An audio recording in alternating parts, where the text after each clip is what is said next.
बहनी तोहरे घरे सिलेंडर खत्म है का बने खियऊ हमें तू बतावा न तोहरे घरे सिलेंडर बा न तोहरे घरे कंडी बा उपवास करता ही हम जाते भैया पर। अरे भाई चली जब के बना के है। अरे बिल्कुल ना राह जानता हो तोहरे घरे मोदी के सिलेंडर बंद कर दे भैया हम उससे कहां हमारा सिलेंडर भरावा है। हम ना रा भाई हम अपने घर में झोला झंडी दे हम। अरे दीदी हम सब छोड़ करे तो मोदी कहा ना आए हुए मोदी कहा था दीदी ऐसे बेशरम होई के बाद ओकर मेरे लड़कियां बाटे ना दही जरक ना दी कोनो माया मोह बा।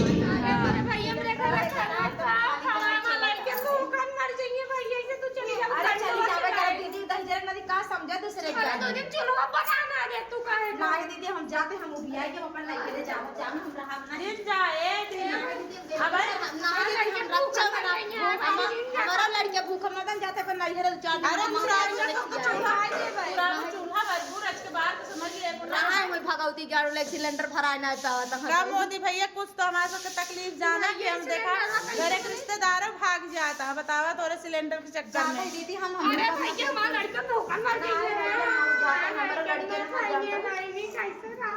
का हम नौकरानी है का चूल्हा बना दे बतावा एक लकड़ी न डिंगरी कहाँ जाब हम जंगल बिहार। मोदी से कहा ना का चाह तू दुनु आए दीदी तो एकदम बेशरम होई के बकरे मेहन लड़किया मोहे लाग करके हां दादा सारा अपना पेलता ही होए निक निक। हां तो बताओ भैया मोदी भैया भैया सबसे रिक्वेस्ट है भाई हमारे घर में तेल से खाना ना बनता है चप्पल जूता अरे क्या करी बहनी पहले बतावा। सिलेंडर मुड़ो लाद ले तो चला दे के तुम भराइन दे 10 मिनट से ज्यादा ना बोला यार देखा हमारा सिलेंडर खत्म है मोदी से रिक्वेस्ट करता है मोदी सिलेंडर भराओ हमारे लड़के भूखन मर जाएंगे हमारे रिश्तेदार।